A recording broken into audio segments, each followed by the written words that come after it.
maybe you can decrease some of the lines in front here. And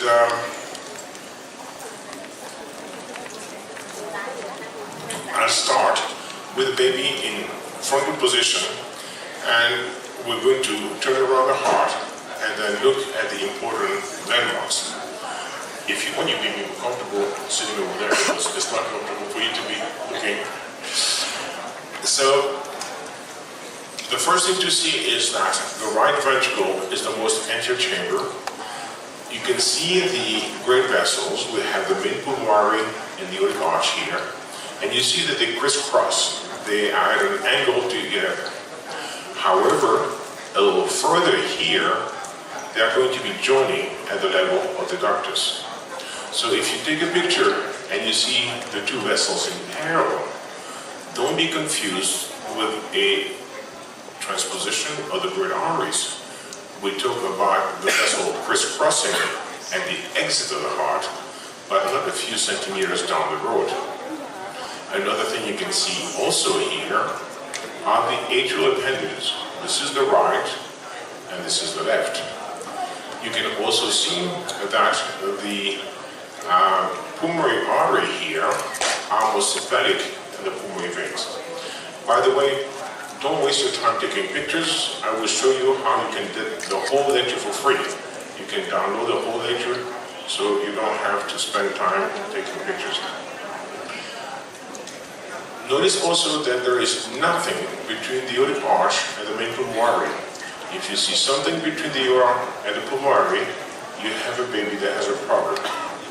And there's also nothing between the aortic arch and the supravenous cava. If you see something there, this is a problem. So if we turn the heart, this is the ductus arteriosus between the pulmonary and the aortic arch. And here we have the left atrium, which is the most posterior cardiac chamber. And underneath here, you can see the ductus venosus here entering the left hepatic vein just at its ostium. Now here we have the left atrium, we have the pulmonary arteries here, and then in between the left atrium and the left ventricle, we have a big vein that drains the heart. This is the coronary sinus. If we turn on the right side, we have the ductus arteriosus again.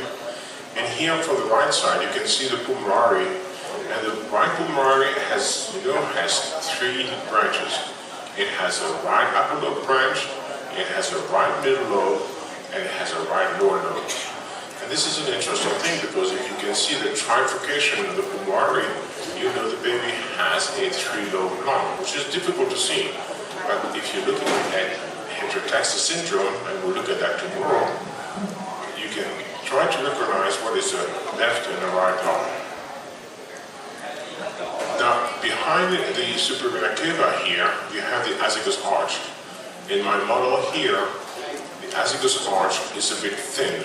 In the fetus, it's bigger than that. So now let's look at the cardiac valves. And I'm going to melt the heart so you can see inside the heart the four different valves. At the outflow, we have the semi-lunar valves, and they include the pulmonic or pulmonary, depends how you want to call it, and the aortic valve.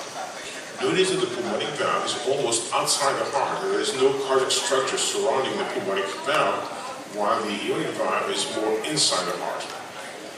Now, if you look inside the heart itself, you have the tricuspid valve, which has three leaflets: the septal leaflet, anterior leaflet, and the posterior leaflet.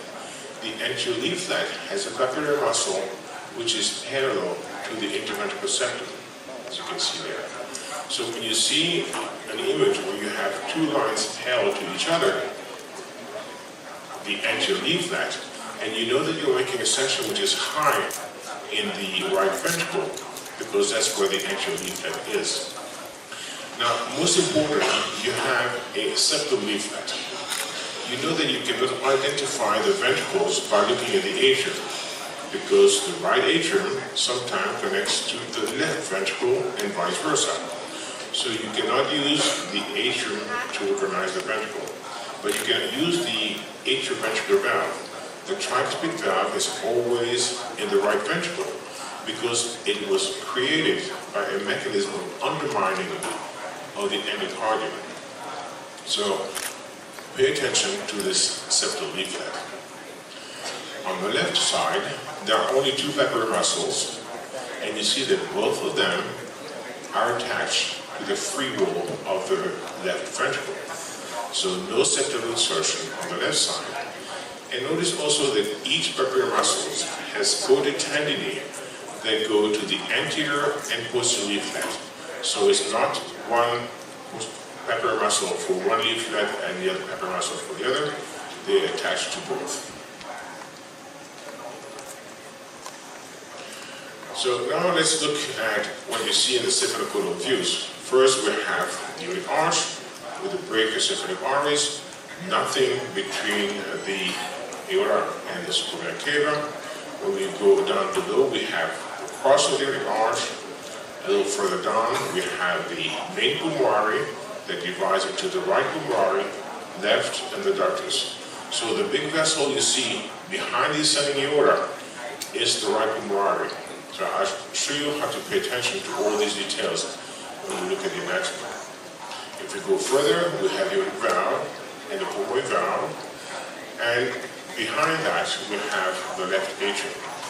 Now the left atrium has this little indentation that you can see here. This indentation is the result of the confluence of the pulmonary venous sac and the left atrium. If you go back to embryology, and when I was a medical student, I hated embryology, but now I have to study it. If you go back to embryology, all the veins always return to the right atrium. So why do the pulmonary vein return to the left atrium? Well, if you look at the lungfish were fish that were kind of going in brackish water and they had not enough oxygen. The lungfish are the first one to have pulmonary veins that go into the backside of the left atrium. And progressively, mutations develop pulmonary vein that go over here. So that vein that was going to the right atrium now goes to the left atrium, and sometimes you will see a little membrane in between this. Sorry for that. Sometimes you'll see a little membrane between the two, and I'll show you some ultrasound images of that. Then when you go further down, you have the mitral valve here with the anterior leaflet here and the posterior leaflet there. This is the tricuspid valve. You can see the septal insertion here. And in the apex of the right ventricle, you can see the moderator band. Now also look at the interventricular septum. The interventricular septum on the four-chamber view appears as a line, but actually it's a curve.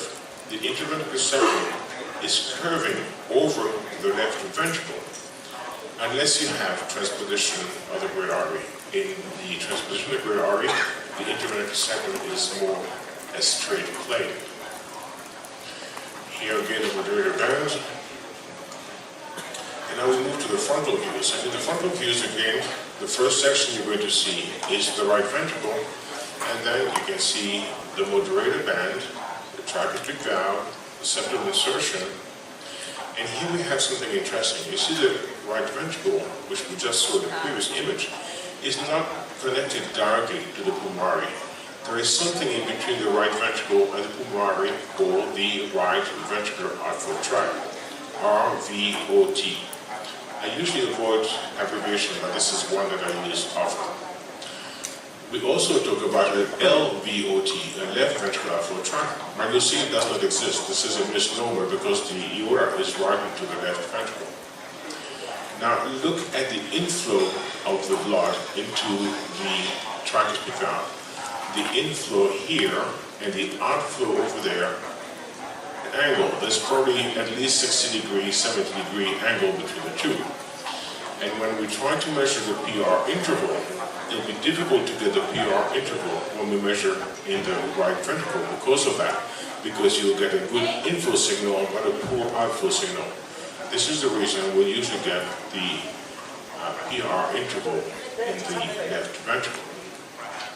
And I discuss the PR interval later on. So here we get into the left ventricle, and you see the aorta is right into the left ventricle. So there's really no outflow tract, just a tiny segment over here. Again, nothing between the aorta, nothing within the ductus, and between the superior cava. and you see that the inflow into the left ventricle and the outflow into the aorta are almost in opposite direction. So you have a good inflow and outflow signal. Now, in the lateral views, there's really nothing interesting. Only thing you can see here is the ductal arch, and then right behind that, aortic arch, but nothing very interesting. So, how do we identify the different structures? Well, the first thing is the right atrium, and you identify it because this is where the vena cava are returning. So if you do the bicaval plane that I'll show you later, you should see both vena cava arriving in the right atrium. The exception to that is the position left to the vena cava. The position left to the vena cava is on the left side of the chest, and when we talk about the three-vessel view, I'll show you what it looks like. Now, how do we identify the right ventricle? Many information. First, you have the moderator band at the apex of the right ventricle. This is diastole, this is systole, and the moderator band is over here. Notice also that it makes the right ventricle look shorter than the left ventricle. You have the septal insertion of the tricuspid valve over here, and you have the annulus of the tricuspid valve. It's closer to the apex than the annulus of the mitral valve. Because of that, there is an offset between the two annulus. You see that difference? That yellow arrow. If the two AV valves were at the same level, what would be the cardiac anomaly? You do four-chamber view, and you do AV valve at the same level. Atrioventricular septal defect. This is the incomplete form of atrioventricular septal defect. So pay attention to that. This is a big clue. Notice also that the right ventricle is shorter than the left ventricle. We use that when we talk about the lateral transposition. And then, this is not a reliable criteria, but the cardiac chamber closest to the chest wall in the normal view is the right ventricle. Now, the left atrium you identify because it has the pulmonary veins. You see the pulmonary vein returning to the left atrium. And that's always true unless the baby has an anomalous pulmonary venous return, which can be to the right side, which is the cardiac form, which can be to an innominate vein that goes into the left vena cava, and that is the supracardiac form, or it goes to a vessel that goes into the liver. This is the infracardiac form. So three forms of anomalous pulmonary return, and always look when you do the fourth chamber at the position of the pulmonary veins. The next thing you can identify the left atrium is that the foraminal flap, this little thin line here, is in the left atrium. And that's always true unless two things happen. Either you have an ostium secundum atrial septal defect, and we'll talk about that tomorrow. In an ostium secundum atrial septal defect, this flap is missing. That's how you make the diagnosis. The second condition is when you have a severe left-sided obstruction. Let's assume that you develop aortic atresia. In aortic atresia, the blood will not come out of the aorta, it will not come out of the left ventricle, it will regurge into the left atrium, and will have to go to the right atrium to exit. Therefore, the blood going from the left to the right will push the foraminal flap on the other direction, and you won't have the foraminal flap on the left atrium. So these are the three exceptions to recognizing the left atrium. Left ventricle is essentially everything different from the right ventricle. It forms the apex, is the longest one. It is posterior, it's closer to the spine, and it has the mitral valve, which is offset compared to the tricuspid. So very simple. Now, how do you recognize the ductus arteriosus from the aorta? Well, the ductus arteriosus has no vessels arising from it, except that from time to time, in some sections, you can see the left subclavian artery appearing to come from the ductus. It's actually coming from the aortic arch, but because of the slice thickness, it appears to come from the ductus. So don't get confused by that. That's a normal finding. The ductus has a hockey stick curve. It has a sharp angle here compared to to the aorta, and also it arises close to the anterior chest wall because it comes from the right ventricle. This is the aorta, and you see the aorta arise at mid-distance between the chest wall and the spine. Pay attention to that because I will show you some example in which it allows you to recognize easily an anomaly. And the anomaly here is transposition of the great artery. If you have a detransposition, the aorta, instead of arising in the middle of the chest, will arise right behind the chest wall. Now let's look at the axis of the heart. If you trace a line from the sternum to the spine, the interventricular septum is at about a 45-degree angle. From time to time, that angle is deviated to the left side, and the heart is more horizontal than normal. And this is very typical of goniotruncal anomalies. What is a goniotruncal anomaly? Anomaly of the great vessels. Okay, so we'll go over that. And then also you're going to have left axis deviation in Epstein anomaly because the right chambers are so much bigger. Conversely, you're going to have a right axis deviation in which the heart is more oriented in the midline, and that occurs in sinus inversus, in the heterotextus syndrome, ventricular inversion, atrioventricular septal defect, double-eyelid right ventricle, and common atrium. So anomalies. Don't bother memorizing that, you can just look it up. So, with this, we have reviewed the anatomy, so let's look at the cardiac chambers. And I'm sure that all of you know the 4 chambers, so I'm going to skip a little bit of that to have more times in the future. And for the 4 chamber, we just section the heart in such a way that we can see the 2 atria, the 2 ventricles, the interventricular septum, the interatrial septum, the moderator band, the offset between the tricuspid and the mitral valve. So many different things you want to see in that 4 chamber. If the baby is in sympathetic position, like this, you have the heart in this position. This is left ventricle, right ventricle, moderator valve, tricuspid valve, mitral valve, right atrium, left atrium, and this is what it looks like. And I'm sure you have seen many of those pictures, so I'm going to go a bit rapidly. Notice the offset between the tricuspid valve and the mitral valve. You see this little gap here, which is just underneath the ascending aorta. Okay, so important to recognize the moderator band. What is this white line here? This is the pepper muscle of the anterior leaf end of the tricuspid valve. Okay. Here the baby has turned a little bit. Now the spine is the mother's right side. You have all these same findings over here, and on the video clip, the same thing. Mitral valve, tricuspid valve, offset. You see the pulmonary veins over here. You see the foramen flap in the left atrium. This is a normal example. Another example, and you see the moderator band over here, the offset, foramen flap, and so on and so on. Now, I'm going to skip that. Here are 2 babies, one in sympathetic position and one in bridge position.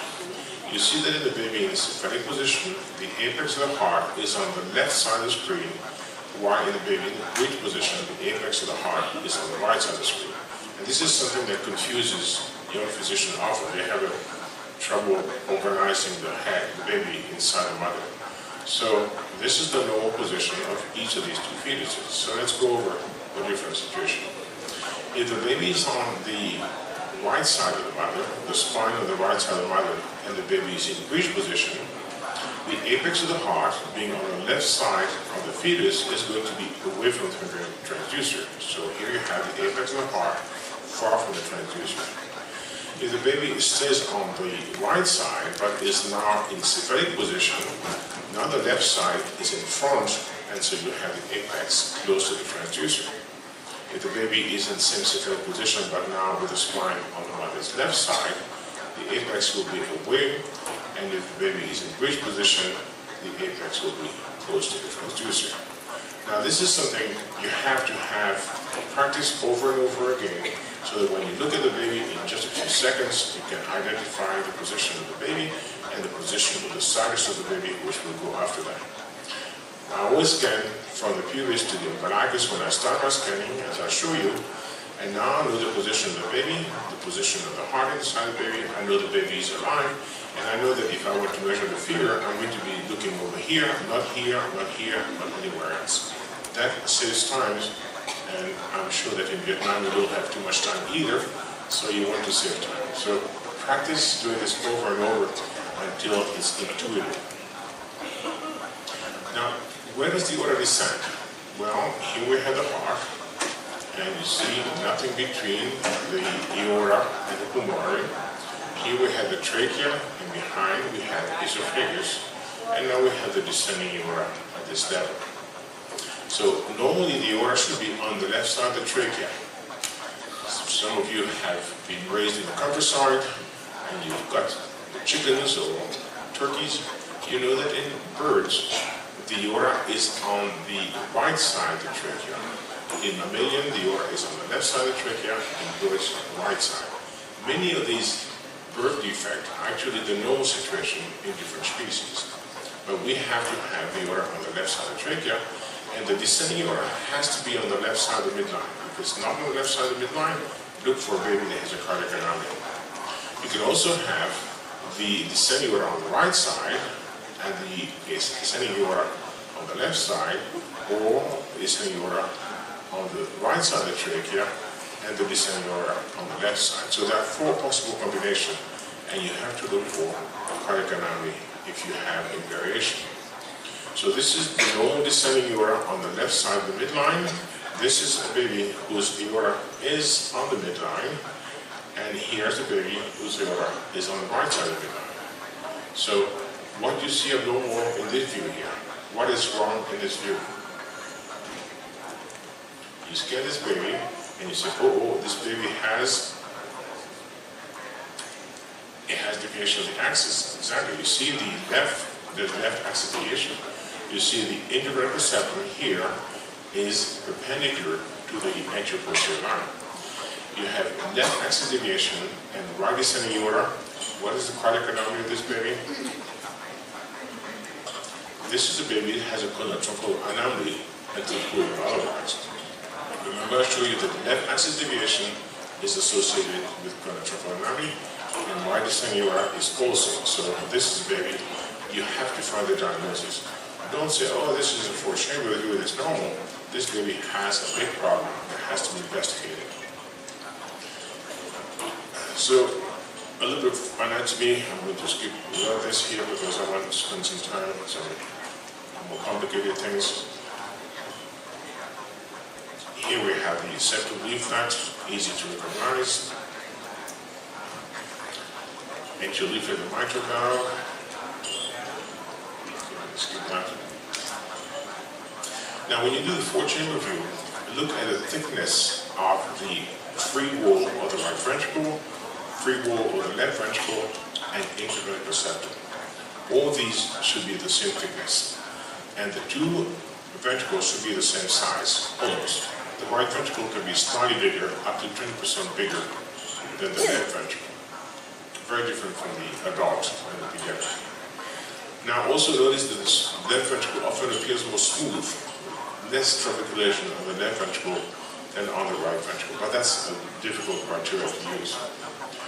What is this black line here around the heart? Peripheral fluid? Any other? Yeah, this is cartilage, okay? Watch out. A black line around the heart is not necessarily peripheral fluid. Peripheral fluid will start at the AV groove over here, so watch out for the 100% cartilage. Now, more important, when you do the 4-chamber, you go just a little bit below the 4-chamber, you can see the coronary sinus. This is the coronary sinus over here, and over there. And the reason you want to pay attention to the coronary sinus is you want to see whether it is too big. If you have a baby that has a persistent left superior cava, which I mentioned to you before, 95% of persistent left superior cava drain into the coronary sinus. which is no big deal because this is venous blood going to the coronary sinus, going to the right atrium. So this is venous blood going to the venous side of the circulation. 5% of them will be draining into the back side of the left atrium, and this is an admixture lesion. You'll have deoxygenated blood contaminating oxygenated blood. So these babies have a problem. Now, in the situation in which it goes to the right side of circulation, watch out that persistent left superior valve is associated with heterotaxis syndrome. So pay attention to that because the baby may have some other cardiac anomalies. So look at the big veins draining into them.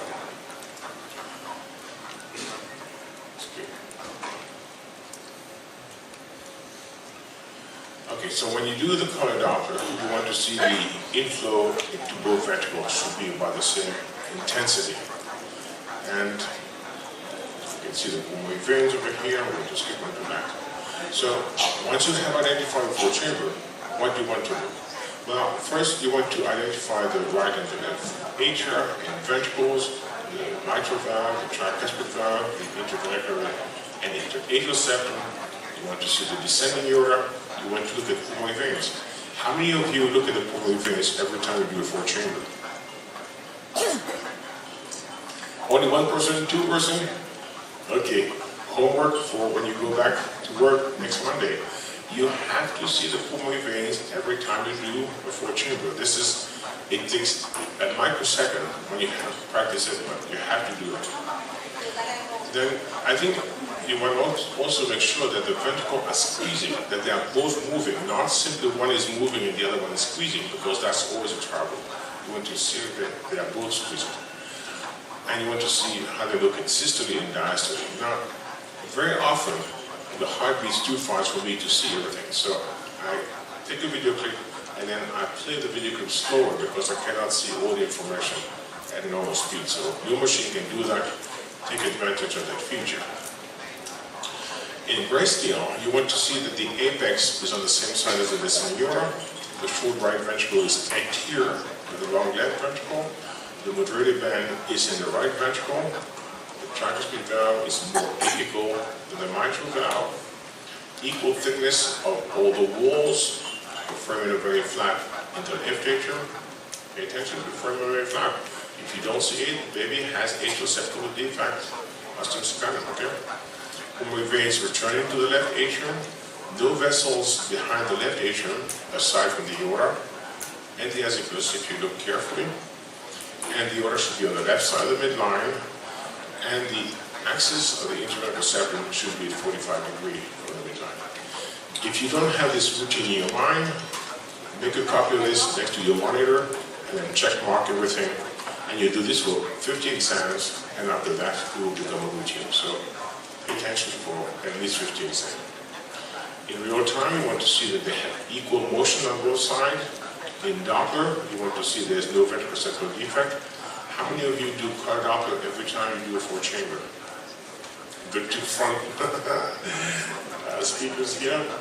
Okay, you have to do car Doppler if your machine has it on every flow chamber. Otherwise, you can miss ventricular septal defect. You want to see that there is similar signal in systole and diastole, and there's no significant tricuspid regurgitation. So with that, you have completely done the flow chamber. You want to go into the left heart views, and you can do either a central or a transverse approach. So this is what we had in the flow chamber. I was going for the apex of the heart and the mitral valve, and now I'm going to oblique the plane. So I go for the apex of the heart and the aortic valve. So I'm going to do a section that goes from the mitral valve to the aortic valve. So it's a steeper angle. And you can do this either in a central section, like this, in which the aorta is kind of sandwiched between the right ventricle and the left atrium. See the aorta in between. And in that view, you don't see the right atrium. You see the right ventricle is here, left atrium, the left ventricle, ascending aorta, but you don't see the right atrium. So that tells you this is a sagittal section. This one is in diastole. How do I know that? It's written here, but what on the picture tell me this is diastole? You see the aortic valve. So if the aortic valve is visible inside the aorta, it has to be in the middle. If it's in the middle, it has to be closed, so it has to be diastole. Okay? What is this vessel here? Behind the ascending aorta?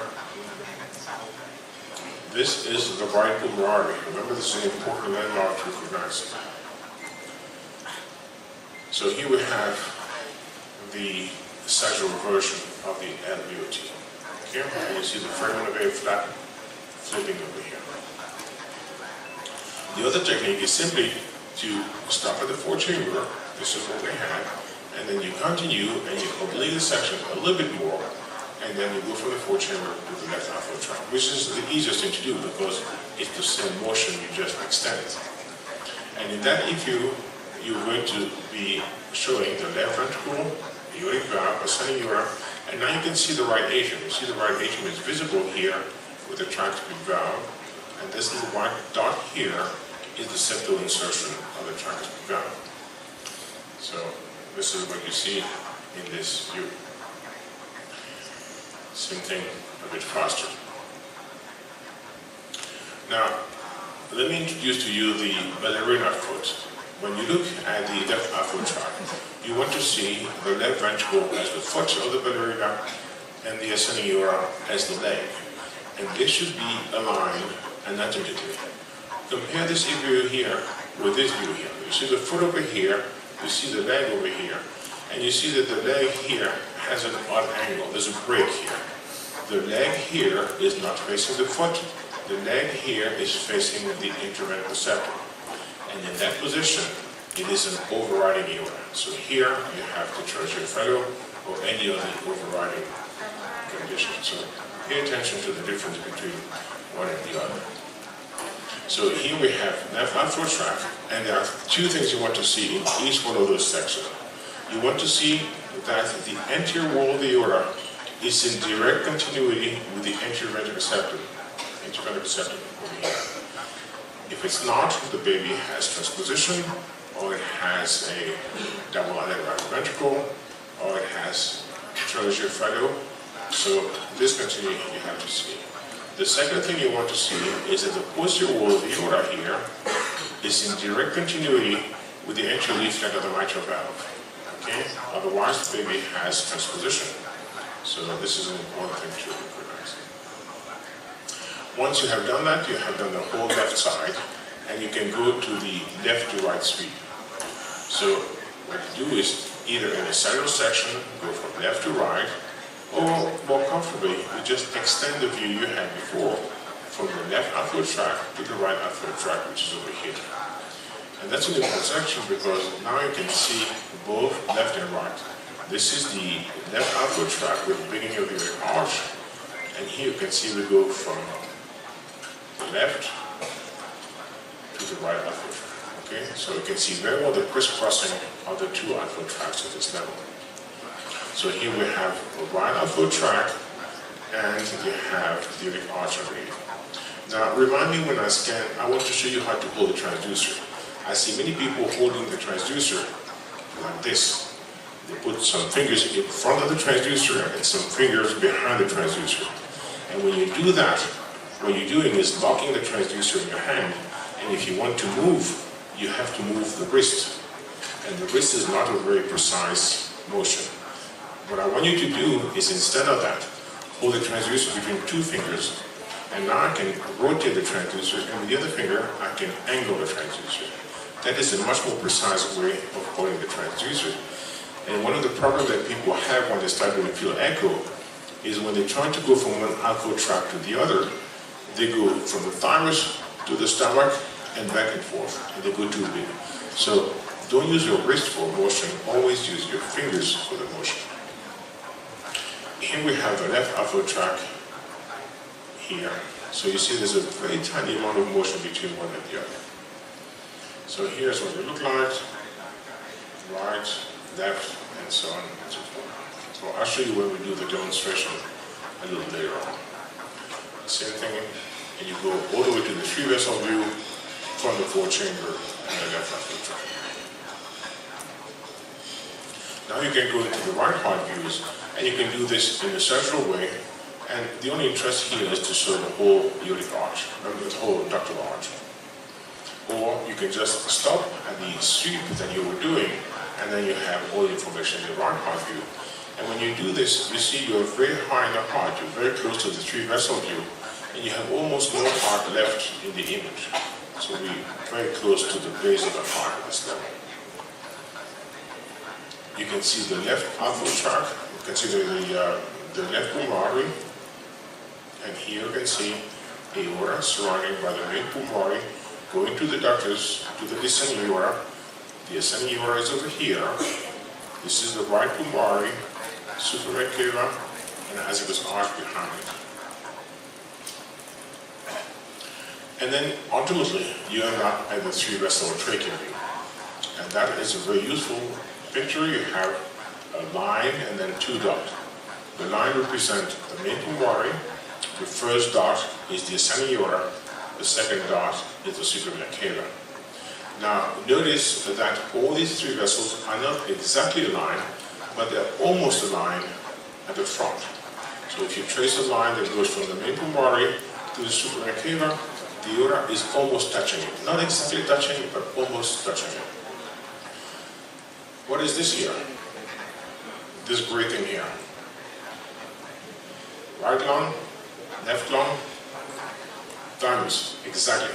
So when you do the three vessel view, you have to see that the thymus is in front. If the three vessel view here was moved closer to the chest wall, the thymus would be absent. So this baby has the George syndrome, the macrodeletion. Okay? So not only you want to look at the alignment, but you want to see in what is in front compared to the three vessel. Also notice the difference between the size of the ascending aorta and the size of the descending aorta. Why is that such a big difference between the ascending aorta and the descending aorta? Because between the ascending aorta and the descending aorta, the circulation has already lost the circulation to the brachiocephalic arteries and to the coronary artery. So 16 and 18% of the blood flow has gone away. So by the time you get to the descending aorta, there's less blood that is available. So this is the three vessel trachea view. You have the three vessels aligned over here, and I'll show you some more example in just a second. So you see one line, a dot, and a dot. Now, there are two versions of this view. This line dot dot, and the version where you can see the two arches touching. I'm going to change the picture and look carefully. There will be almost no difference. You see this image here and this image here. This is the conference of the two arches. This is a normal view, and don't look at this and say, oh, the vessels are in parallel, so the baby has transposition. Remember, this is not transposition. This is just a normal conference. Okay, so be careful about that. Do we see a line in the dot dots? Here, we have something that looks like a skateboard. So this is a very different situation. This is a baby that has transposition of great artery, and the other artery is underneath. So this is usually the aorta, and the pulmonary is below that. So you see aorta, suprared cava, and trachea. Okay? Line, and then one dot. We're missing a dot, and there's a big gap. So the missing dot is the aorta. You don't see it, aortic trachea. Okay, so many things to look when you do the three vessel view. Remember, I told you that in birds the aorta is on the right side, but in mammalian it's on the left side. So when you do the three vessel view, you should see pulmonary, aorta, suprared cava, and the trachea is behind the aorta. It's not in between the aorta and the pulmonary, it's behind the aorta. Look at the difference here. The trachea is in between the ductus and the ascending aorta. So this is a wide aortic arch, and this is the U form. There are two forms, a V shape and the U form of right aortic arch. So this baby, when it's going to be delivered, what would be the problem? Exactly, has trouble breathing because his trachea is encircled. So this baby needs to be delivered in the big hospital where they can take care of it. Let's get this one. Now, This is the thymus in front, so don't get confused with this being a thymoma or something like that. This is just a normal finding. Very important, when you do the three-vessel view, you always want to put card upper. And you want to do your three-vessel view as much as possible, either for a front approach or from a back approach.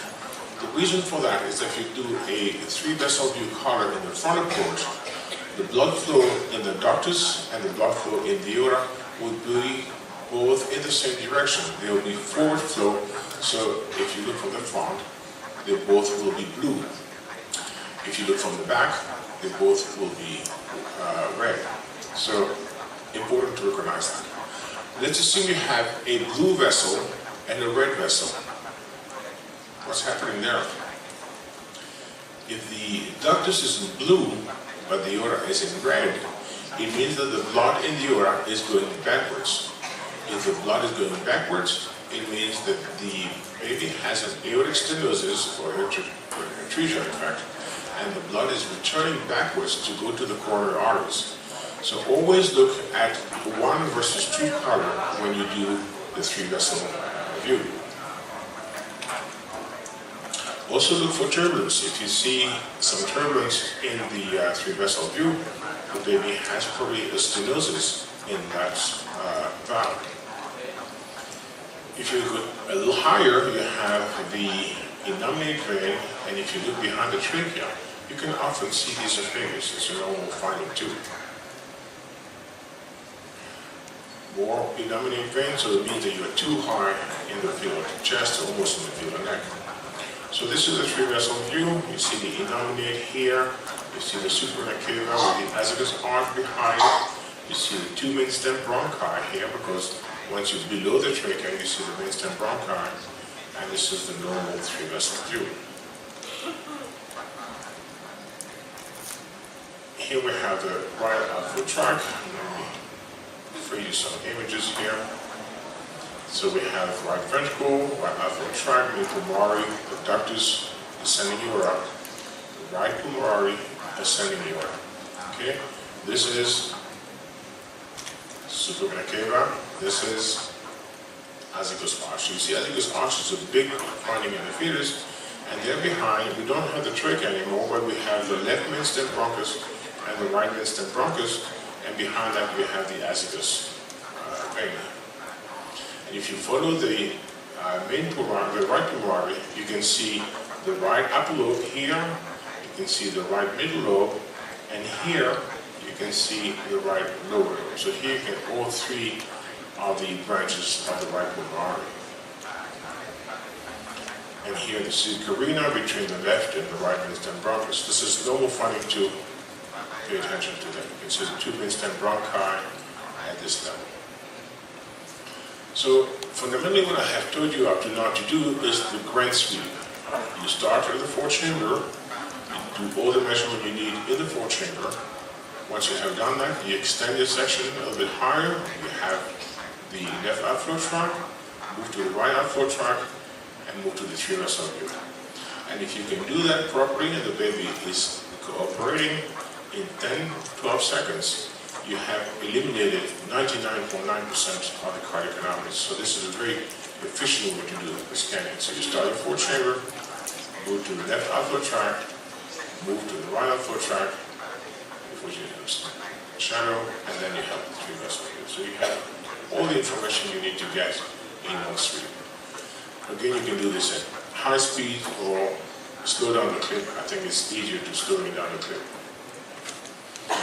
Now, aside from these fundamental views, there's a few other views that you don't use all the time but are useful to have and to practice for when you need them. One is the basal short axis view, which I call the left finger do the walking, because before Google existed, when you searched for something, you had to go to the yellow page, and this was the indicator of the yellow page. So here what we have is the aorta in the center, and behind you have the right atrium, tricuspid valve, right ventricle, pulmonary valve, main pulmonary, ductus, and right pulmonary. And this is what it looks like in the image. You see the 3 cusps of the aortic valve over here. Behind you have the left atrium, the IVC, which, as you remember, doesn't go into the right atrium, it goes in between the right and the left atrium. here we have the left atrium, the tricuspid valve, the right ventricle, the pulmonary valve, main pulmonary, and the ductus. Okay, this is the advantage of that is that it shows you the whole right side structure around the aorta, and you can see very well that the pulmonary artery and the aorta are in crisscross position. They are not in the same plane. If they were in the same plane, you would not be able to get that. Also, you can see the relative size of the pulmonary artery to the aorta. If the baby had a large aorta and a small pulmonary artery, what would you be thinking of? Large aorta, small pulmonary artery, the treasure fighter. Okay. Another example here, you can see the aorta, right atrium, right ventricle, pulmonary artery. Same thing here, you see the aortic valve in the middle, and you see the synchrony of pulmonary valve and the aortic valve.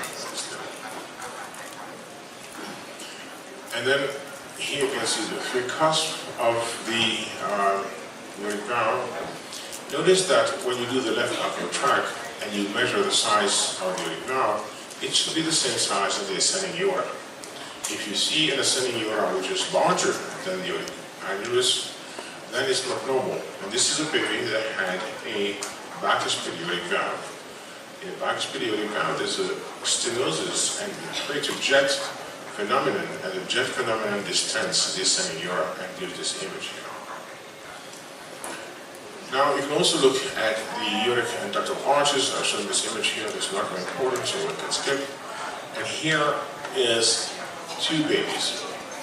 One of these baby is going to go home, and the other baby is going to go to surgery. Which of this baby do you send home, and which of this baby do you send to surgery? Very good. You see the difference between this baby here and that baby over there is the position of the aortic root. This aortic root arises in the mid-distance between the chest wall and the descending aorta.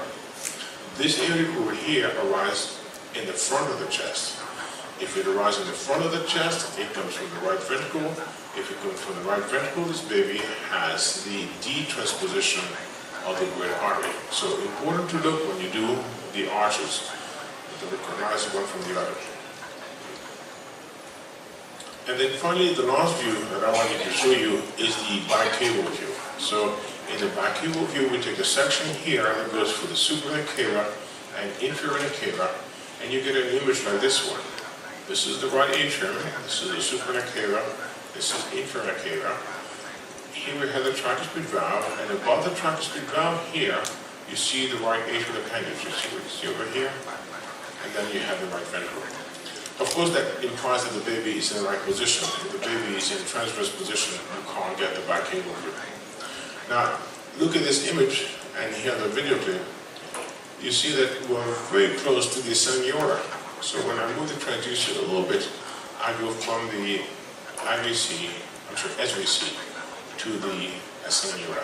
And this is what we take advantage when we take the PR interval. We take advantage of this proximity. Now compare this image to this image here. We see the supravena cava, but the infravena cava is missing. Okay? Inferior vena cava is absent. We have IVC interruption, and IVC interruption is very strongly associated with left isomerism. So by making this image here, you have made an important diagnosis because this baby has a major set of cardiac anomaly and also need to be transferred to the big hospital. So this is all what I wanted to show you. So we have the chamber view, 4-chamber, left upper tract, right upper tract. We have the vessel view, the 3-vessel trachea view, the arches, the pulmonary vein view, which is part of the 4-chamber view, the bicaval view, and then we have combined views that attach the vessels to the different chambers. So I have 8 more minutes before we have a break. So I'm not giving you my 8 minutes. I'm going to start directly to the step-by-step because this is a very long part, and we're going to continue this after the break. So now you know how to do the chambers, you know how to get the views, you know how to perform the exam, but what is the mental process? You have this baby that runs with you, and someone say, funny looking heart, please investigate. What is the first thing you want to do? Well, the first thing you want to do is look at the sinus and position of the heart, and you do this by looking at the heart, the apex of the heart, the descending aorta, and the stomach. All these have to be on the same side, and they have to be on the left side. And to do this, we'll take the same baby in symphatic position here, and we're going to make the three sections that we just looked at. We look at the high abdominal view, in which we want to look at the position of the stomach. We look at the four-chamber view, and then we will finish with the three-vessel twinkle. In the abdominal view, we want to see that the stomach is on the left side, the descending aorta is on the left side, inferior cava is on the right side, and not at the same level as the descending aorta. Inferior cava is more anterior than the descending aorta. At the four-chamber view, all the things that we just talked about, the axis of the heart, the size of the heart, and so on and so forth. And in the three-vessel view, same landmarks that we just saw. I don't want to bore you with that. Remember, we can do two-view version of the three-vessel view, the confidence or the 9 ... So now we have everything on the left side and everything on the same side. And this is why we do this.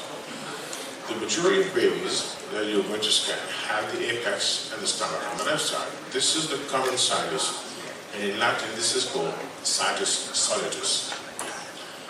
One every 10,000 baby, you will have a baby in which the apex of the heart is on the right side, and the stomach is also on the right side. This is called a sinus inversus. This baby is a mirror image of a normal fetus.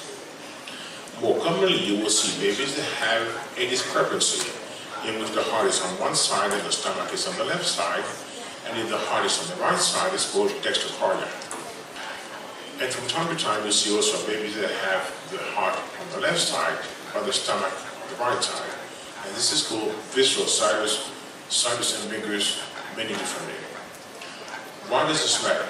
Well, the prevalence of cardiac anomaly in sinus solidus is 1%. So you scan 100 patients, one out of this baby will have a cardiac anomaly. So if you do some statistics on your accuracy, you have to pay attention to that.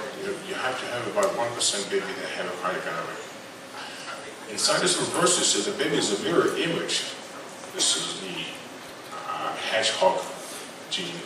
You can know that this baby will have more cardiac anomaly, and they have twice as many cardiac anomaly, 2%. But 2% of 1 per 10,000, that doesn't make much of a difference. Where the money is in visceral sinus. Here, 75 to 84% of these babies have a cardiac anomaly. And in dextrocardia, over 95% of these have a cardiac anomaly. And this is very practical, because if you do a four-chamber view, you do an abdominal section. And I want you to do an image split in two. And on one side of the image, you put the four-chamber, on the other side, you put the stomach. So it's easy for you to see that if they are not on the same side, you have to find the anomaly, or you have to find an appointment for this patient to see someone who will find the anomaly. So here we have a patient. This is at 3 o'clock in the morning. Patient with some cramping. And this is the finding. Who sends her home, and who sends her for further investigation?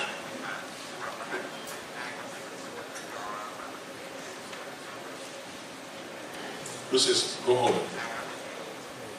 Who says, more investigation? Go home and come back tomorrow morning for further investigation. This is correct. This apex and this stomach are on the same side, okay?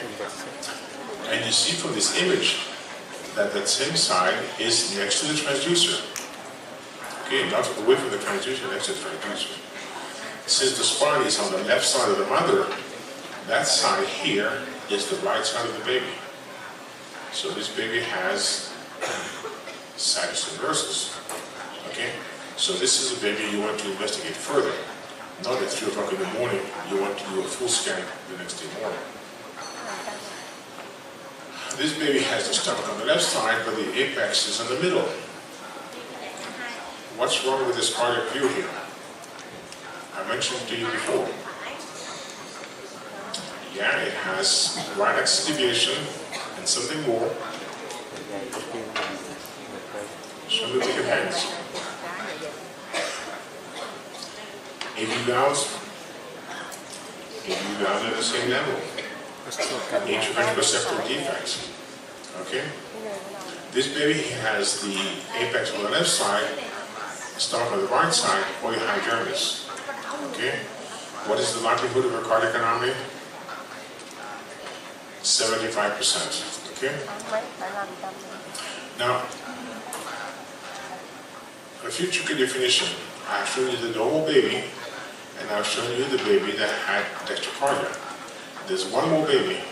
That baby here has dextroposition. So now the heart is on the right side of the chest, but not because the heart has a problem, because something else is either pushing or pulling on the heart to the right side. And here I made a drawing of a diaphragm pushing the heart to the right side. Dextroposition, the baby's heart usually don't have cardiac anomaly.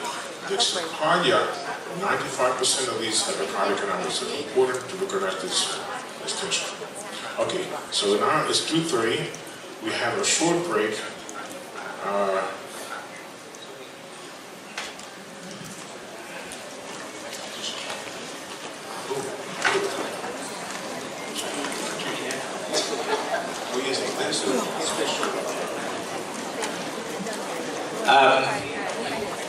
Thank you very much for your very interesting, instructive and informative lectures.